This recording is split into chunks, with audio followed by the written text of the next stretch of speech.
혹시 기적이 일상이 되는 삶? 이런 거 상상해 보신 적 있으세요? 오늘 우리가 바로 이 흥미로운 주제에 대해 한번 깊이 파고 들어보려고 합니다. 우리가 성경, 특히 사도행전을 읽다 보면 막 초대교회에는 엄청난 능력들이 나타나잖아요. 그런데 문득 이런 생각이 들죠. 아니, 근데 왜 오늘날에는 그런 능력이 잘 안 보이지? 아마 많은 분들이 한 번쯤은 이런 궁금증 가져보셨을 거예요. 그런데 말이죠. 오늘 살펴볼 내용에서는요, 이 질문을 완전히 다른 각도에서 봅니다. 왜 그들과 비슷한 능력이 없지가 아니고요. 아니, 우리가 논리적으로 보면 그들보다 오히려 더 강력한 능력을 경험해야 하는 거 아니야? 라고 되묻는 거죠. 정말 흥미로운 관점이죠. 좋습니다. 그럼 이 주장이 어떤 논리적인 단계를 거치는지 지금부터 하나씩 따라가 보겠습니다. 초대교회보다 더 강력해야 한다니 과연 무슨 근거일까요? 성경의 약속부터 시작해서 지금이 바로 그때인 이유, 그리고 멈추지 않는 성령의 능력과 그걸 어떻게 체험할 수 있는지까지 차근차근 살펴보시죠. 자, 첫 번째 섹션입니다. 초대교회보다 더 강력하게? 오늘날 더 큰 영적 능력이 필요하다는 논리적 근거. 그게 대체 뭘까요? 네, 그 주장의 뿌리는 바로 성경이 말하는 말세에 대한 약속에 있습니다. 모든 이야기의 시작점이라고 할 수 있는 오순절, 그 기초부터 한번 제대로 짚고 넘어가야 합니다. 여러분, 오순절에 성령이 처음 임했을 때 사람들이 막 놀라고 어쩔 줄 몰라 했잖아요. 그때 베드로가 일어나서 상황을 설명하는데 바로 이 구절을 인용합니다. 하나님이 말씀하시기를 말세에 내가 내 영을 모든 육체에 부어주리니 하면서요. 이게 무슨 뜻이냐면 여러분 지금 이 놀라운 일이 바로 예언됐던 그 말세의 시작입니다. 라고 선포한 거예요. 그리고 베드로가 인용한 이 말씀은 그냥 즉흥적으로 한 말이 아니었어요. 바로 구약 성경의 요엘서에 나오는 예언이었죠.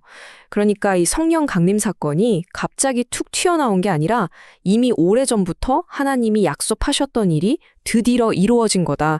이걸 아주 명확하게 보여주는 대목입니다. 자, 그럼 이 말세의 영을 부어주신다는 약속을 딱 붙잡고 첫 번째 핵심 논점으로 한번 들어가 볼게요. 정말 간단한, 어떻게 보면 너무 당연한 논리적인 질문에서부터 시작합니다. 한번 생각해 보세요. 말세 끝에 더 가까운 때가 언제일까요? 지금으로부터 2000년 전의 초대교회일까요? 아니면 바로 오늘에 살고 있는 우리일까요? 답은 너무 뻔하죠?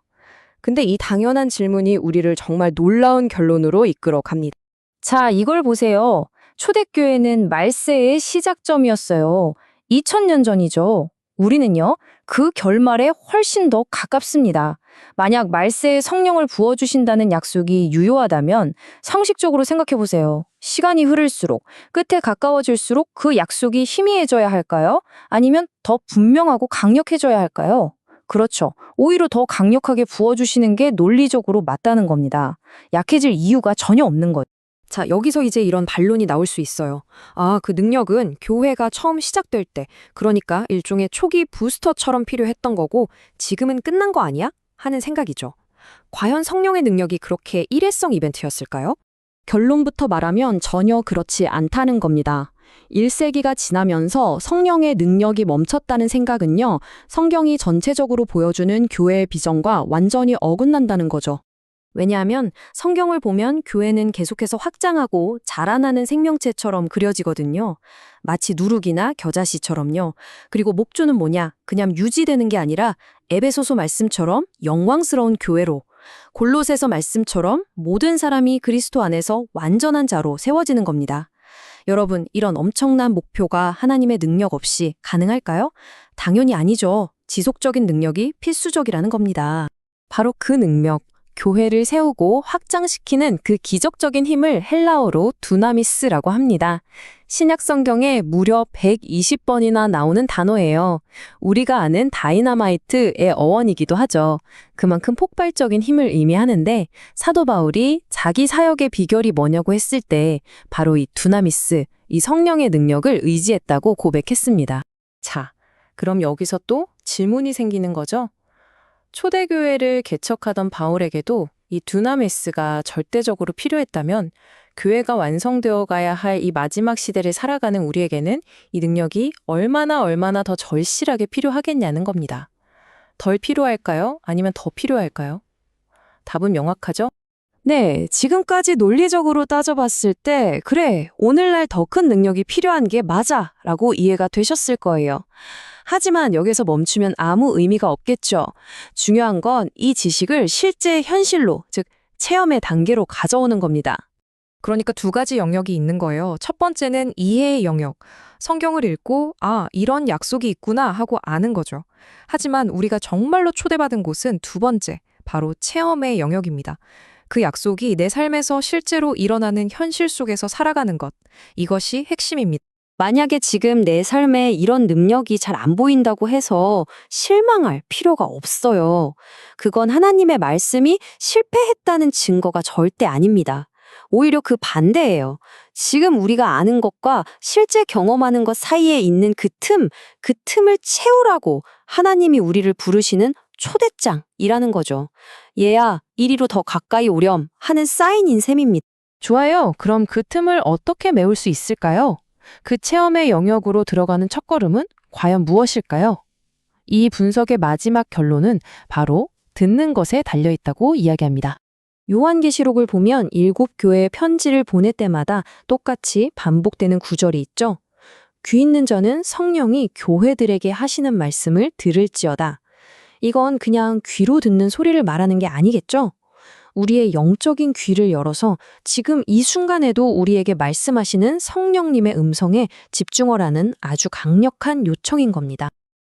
그래서 이 모든 내용을 마무리하면서 우리 자신에게 던져야 할 마지막 질문은 바로 이것입니다. 지금 이 고요한 순간, 성령님은 나에게 뭐라고 말씀하고 계실까? 어쩌면 기적이 일상이 되는 삶으로 들어가는 그 문은 바로 이 질문에 대한 답을 찾는 것에서부터 열리는지도 모릅니다.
특별히 성령님께서 제 마음에 주셨던 감동은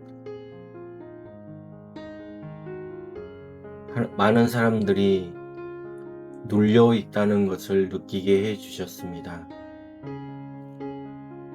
때로는 그것이 무엇인지 모르겠지만 성령님께서는 제 마음속에 창세기에 하나님께서 아담에게 호흡을 불어넣어 주신 것처럼, 그래서 아담이 살아있는 사람이 되는 것처럼 하나님의 호흡이 정말 필요한 사람들이 많다는 느낌을 받았습니다.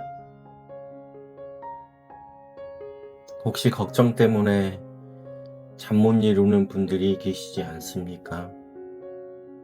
때로는 그것이 관계에서 오는 아픔이든지 아니면 재정적인 어려움이든지 아니면 사랑하는 사람의 사별이든지, 그것이 무엇이든 간에 만약 이 채널을 보고 계신 우리 구독자분들 또는 우연히 이 채널을 보게 된 분들 중에 혹시 마음이 짓눌려 계셔서 밤잠을 설치고 계신 분들이 있지 않습니까? 저는 이 채널에 대해서 주님께 열린 마음으로 기다리고 있던 중에 주님께서 분명한 느낌을 주신 것 같습니다. 나는 그들이 다시 나의 호흡을 통해서 그들이 왜 이 땅에 살아야 하는지를 알았으면 좋겠다라는 마음이 들었습니다. 당신은 살아야 합니다. 성령님께서는 말씀하고 계십니다. 산자의 땅에서 하나님의 선하심을 맛보아 알 것이다. 오늘 내가 선 땅에서 내가 나의 선하심을 너에게 보여줄 것이다.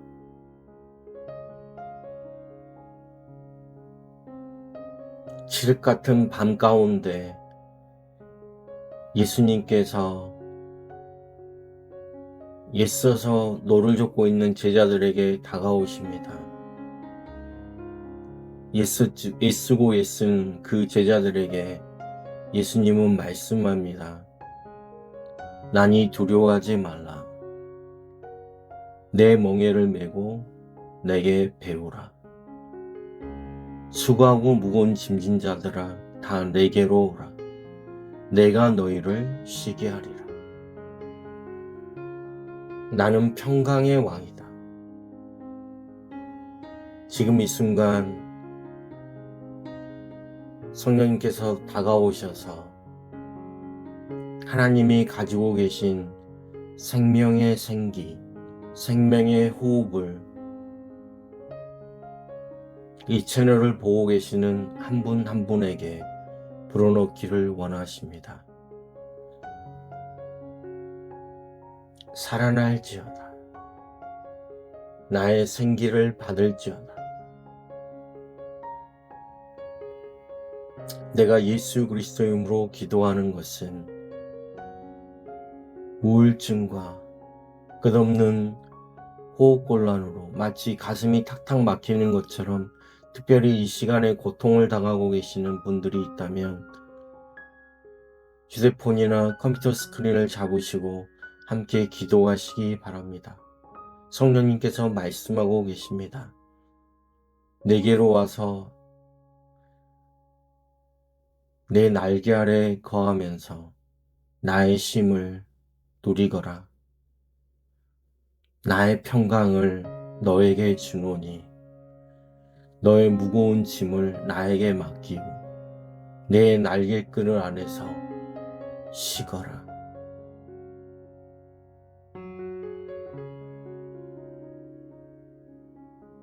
무거운 짐을 너 혼자 지지 말고 내게로 와서 참된 쉼을 누리거라.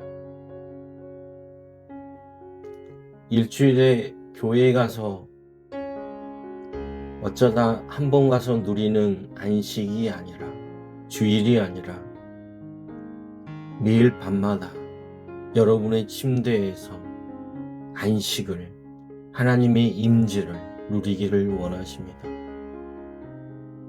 특별히 이 시간 긴장과 불안과 두려움과 눈을 뜨지 못하는 깊이 있는 낙담 가운데 계신 분들이 있습니까? 이 시간 성령님께서 여러분의 코에 생기를 불어넣고 계십니다. 이제 내 안에서 쉬거라.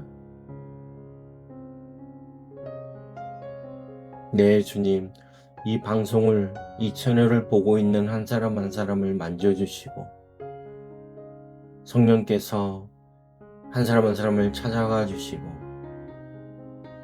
새로운 소망을 주시고 회복시켜 주시고 하늘의 소망으로 덮어 주시옵소서.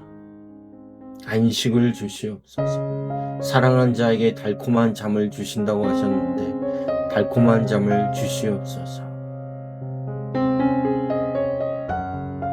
멍에가 끊어지고 새로운 소망이 샘솟아나게 하여 주시옵소서.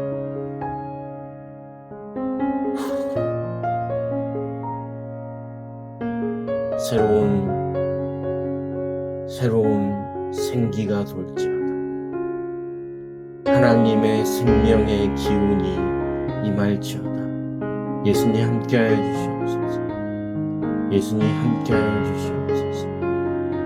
예, 주님, 주님의 평강의 임재가 이 시간 넘쳐나게 하여 주시옵소서.